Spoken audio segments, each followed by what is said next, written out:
E aí, pessoal, tudo bem? A gente está indo para mais uma aula, certo, de redação. Espero que vocês estejam todos bem. E a nossa aula hoje vai ser sobre o desenvolvimento da redação, certo? O parágrafo de desenvolvimento da redação.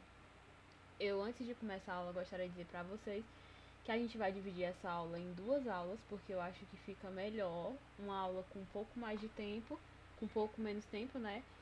Porque fica melhor para vocês prestarem atenção e tal.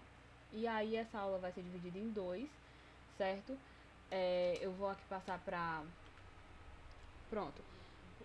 A primeira coisa que a gente vai falar na aula hoje vai ser sobre a estrutura do desenvolvimento, certo? Na aula passada a gente falou sobre a introdução, falou sobre o que tem que ter lá, a estrutura dela e tudo. Hoje a gente vai falar sobre a estrutura que tem que ter no desenvolvimento, certo? Então, essa tela que está aparecendo para vocês aqui é as coisas que o desenvolvimento deve ter.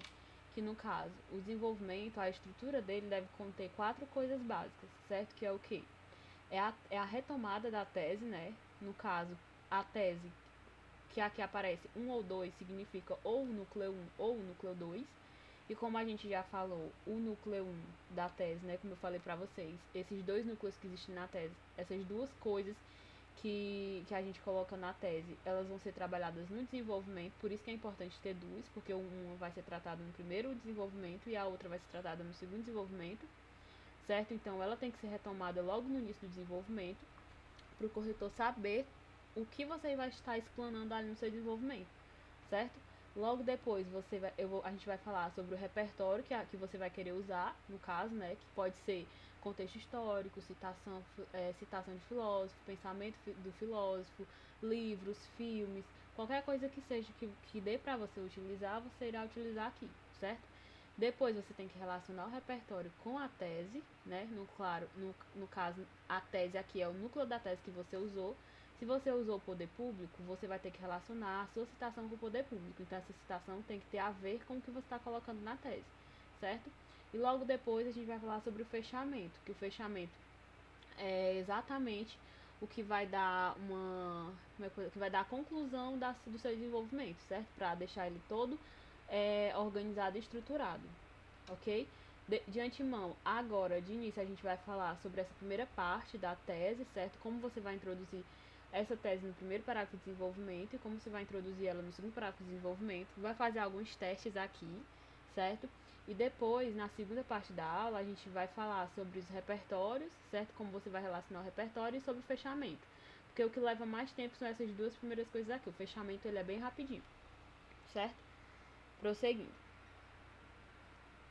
Aqui, nessa parte da aula, a gente vai falar sobre como você deve iniciar o seu desenvolvimento e expor sua tese no seu desenvolvimento, certo? A gente sabe que sempre é difícil o começo, né? Sempre é difícil começar falando da introdução e nos parágrafos de desenvolvimento não é diferente. Só que você tem que estar ligado que como você começa o primeiro parágrafo de desenvolvimento é diferente de como você começa o segundo parágrafo. Porque o seu texto, como a gente falou sobre as competências do Enem, e eu sempre volto a elas, porque a gente escreve de acordo com elas, o texto ele tem que estar todo estruturado, ele tem que estar coeso, né? Ele tem que estar coeso. Então, essa coesão quem dá são essas primeiras coisas que a gente coloca nos parágrafos, certo? Os conectivos e tudo mais. Então, aqui eu trouxe alguns exemplos e eu vou explicar esses exemplos para vocês, certo? Então, o primeiro exemplo que eu trago aqui, ó. Esse que está em vermelhinho são coisas que sempre você pode começar o seu primeiro parágrafo de desenvolvimento com ele. Lembrando que aqui é para o primeiro parágrafo de desenvolvimento, certo? Então, eu coloquei aqui o primeiro exemplo, né? Em primeiro lugar, claro, porque é o primeiro parágrafo de desenvolvimento, cabe abordar a dificuldade de regulação dos sites quanto ao acesso aos dados de quem está inserido no ambiente virtual. Então, o que é que esse aluno fez aqui? Isso é o primeiro parágrafo de desenvolvimento. Ele trouxe em primeiro lugar, porque ele está iniciando o parágrafo, certo? E eu deixo bem claro aqui para vocês. Se você está utilizando isso no primeiro parágrafo de desenvolvimento, em primeiro lugar, muito óbvio que no seu segundo parágrafo de desenvolvimento, você tem que iniciar em segundo lugar, certo? E aí ele trouxe, cabe abordar, esse que está em lilás, a dificuldade de regulação dos sites, é a tese que ele está trazendo para a gente, certo? É a tese que ele está colocando aqui. Micaele, como eu sei que é a tese? Porque essa primeira parte que ele tá trazendo, ele tá falando, na verdade, tipo, é meio que dedução, certo? Tipo, cabe abordar a dificuldade de regulação dos sites quanto ao acesso aos dados de quem está inserido no ambiente virtual.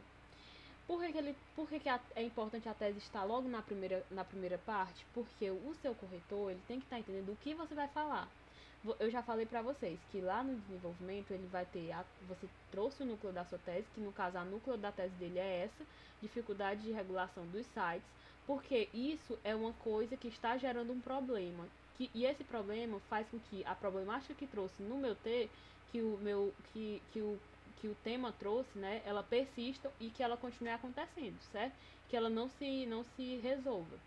Então, por isso que ele traz isso, certo? E por isso que dá pra mim entender que isso aqui é a tese, porque o motivo do problema ainda está existindo, certo?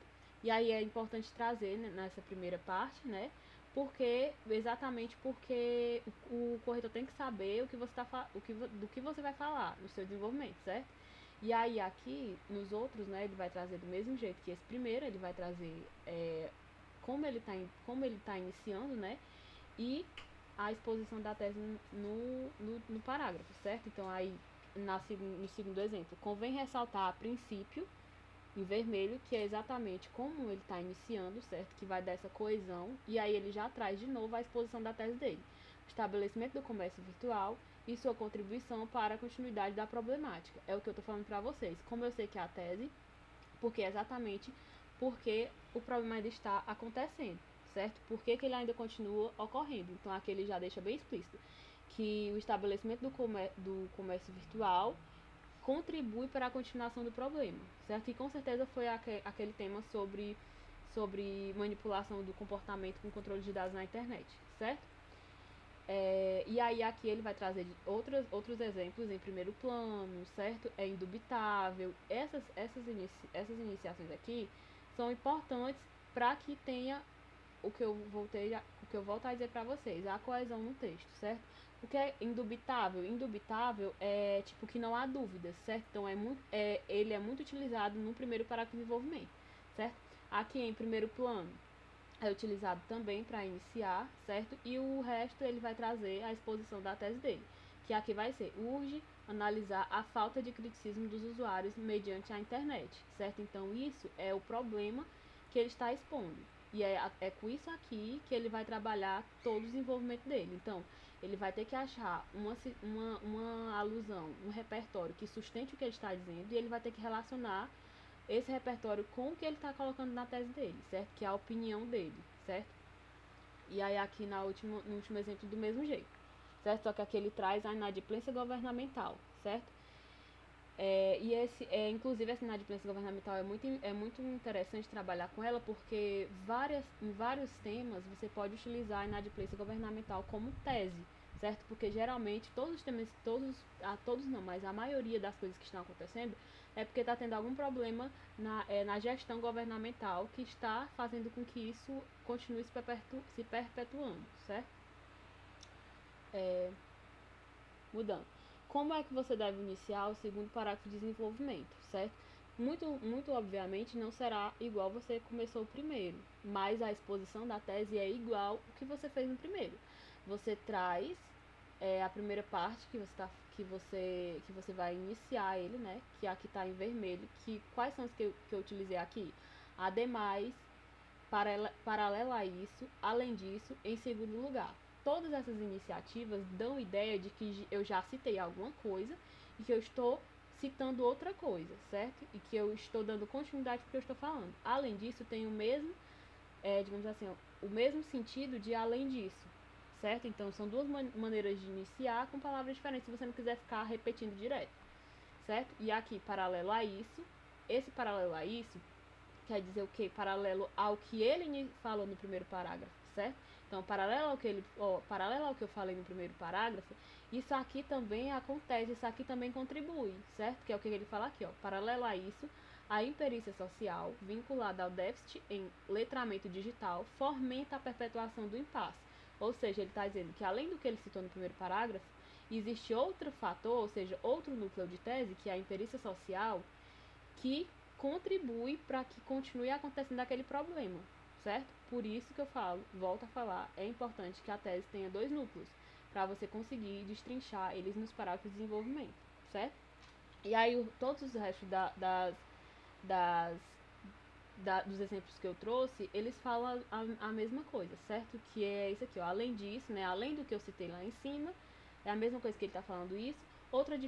Outra dificuldade enfrentada pelos surdos para alcançar a formação educacional se dá pela falta de apoio enfrentados por muitos no âmbito familiar, causada pela ignorância quanto às leis protetoras dos direitos dos deficientes, que geram uma letargia social nesse aspecto. Ou seja, ele está falando que muitos problemas que ocorrem com as pessoas com deficiência auditiva, seja por falta de apoio que eles enfrentados pela o falta de apoio que eles têm, né, da família. Então isso também é uma tese, porque é a opinião que a pessoa está tendo sobre aquilo, e isso contribui para que a situação das pessoas com deficiência auditiva continue do jeito que está, certo? E aí, aqui, ó, em segundo lugar, lembra que eu falei lá no outro slide que em primeiro lugar é quando no primeiro parágrafo de desenvolvimento, e em segundo lugar você usa no segundo parágrafo de desenvolvimento, certo? E aqui ele traz, ó, em segundo lugar, o preconceito da sociedade ainda é um grande impasse, a permanência dos deficientes auditivos nas escolas. Ou seja, ele iniciou o segundo parágrafo de desenvolvimento, trazendo o segundo núcleo da tese dele, que é o preconceito da sociedade. Com certeza ele citou isso na introdução, lá na tese, certo?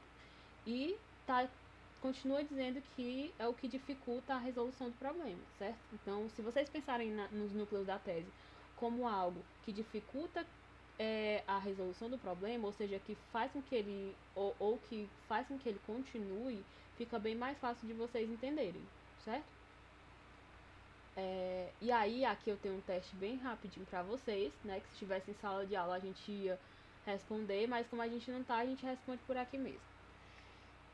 Aqui eu quero que você ache a tese desse início de argumento, certo? Primeiro vamos analisar como é que ele fala. Em segunda análise, o preconceito da sociedade com os deficientes apresenta-se como outro fator preponderante para a dificuldade na efetivação da educação de pessoas surdas. Ok, de cara dá para você ver que isso aqui é o início de um segundo parágrafo de desenvolvimento, certo? Pelo início que ele fala aqui, em segunda análise. Porque quer dizer que ele já analisou alguma coisa mais em cima, certo? E aí eu quero que você ache a tese. Onde é que você acha que está o núcleo dessa tese? Dou 5 segundos. Então, vamos passar para o segundo parágrafo, que é o que vai dar a resolução para vocês, certo? Aqui a gente já tem tudo resolvido. Por que aqui isso está em vermelho? Porque está querendo dizer que é um segundo parágrafo de desenvolvimento, certo? E aí, qual é a tese? A tese é exatamente o que está em roxinho aqui. O preconceito da sociedade com os deficientes apresenta-se como outro fator preponderante para a dificuldade da efetivação da educação das pessoas surdas, certo? Por que isso é a tese? Porque quando eu leio o início desse desenvolvimento, eu consigo ver que isso aqui, ou seja, o preconceito da sociedade, é o que faz com que eu não consiga uma efetivação na educação das pessoas surdas, certo? Então, isso contribui para a perpetuação do problema.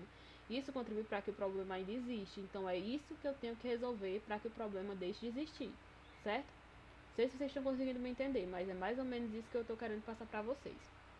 Então, dessa forma. Aqui tem outra questãozinha, né? Marque a alternativa que contém apenas conectivos adequados para o início do segundo parágrafo de desenvolvimento, certo? Ou seja, eu quero conectivos que eu tenho apenas no segundo parágrafo de desenvolvimento. A letra A ela vai trazer indubitável, ademais, portanto, desse modo. Eu já classifico ela por quê? Porque indubitável é do primeiro parágrafo de desenvolvimento, porque indubitável quer dizer que não há dúvidas, certo? Então não tem nada querendo dizer que existiu já um pensamento anterior, porque no segundo parágrafo de desenvolvimento eu tenho que trazer essa ideia. Ademais, correto, poderia usar portanto, não, portanto dá a ideia de conclusão, de fechamento de pensamento. Isso eu utilizo na conclusão, desse modo também não. Eu não utilizo desse modo porque também dá uma ideia de conclusão de um pensamento, certo? Conclusão de uma ideia anterior. A letra B, em virtude dos fatos mencionados, também não. Por isso tudo, por quê? Porque em virtude dos fatos mencionados, geralmente é bom colocar isso, geralmente não, isso se adequaria já na conclusão, certo? Porque eu já mencionei vários fatos e eu agora vou trazer uma resolução para aqui. Por isso tudo, levando-se em consideração esses aspectos dessa forma, também não são indicativos de segundo parágrafo de desenvolvimento. Letra C. No século, em meados dos anos, quando percebia-se que, atualmente, nenhum desses é adequado para me iniciar meu segundo parágrafo de desenvolvimento, certo? Porque não dão ideia de que já existe um pensamento pré-existente e que eu estou colocando pré-existente, não, um pensamento que eu já mencionei e que eu volto a mencionar outro pensamento, certo? Isso não dá ideia disso, então a letra C está incorreta também. A letra D, além disso, outro fator existente, outra preocupação constante, ainda convém lembrar, por outro lado, todos esses conectivos, eles dão ideia de um pensamento que já existiu, certo? Ou seja, dão ideia de adição de pensamento, que é exatamente o que o meu segundo parágrafo é. É uma adição de outro núcleo de tese para que eu explane ele de novo, né? De novo não, para que eu explane ele também, porque eu já explanei o primeiro, certo? Então a letra D é a letra correta, porque todos esses conectivos que estão aqui, eles dão ideia, certo? De adição de pensamento, de adição de argumento, no caso, certo? Então, da partir desse slide para o outro, eu vou falar na outra aula, certo? Porque eu acho que fica muito cansativo falar tudo isso numa aula só, certo? E eu sei que muito provavelmente vocês não vão assistir. Então, deixa essa parte para a segunda parte da aula, certo? Que eu vou postar na próxima semana.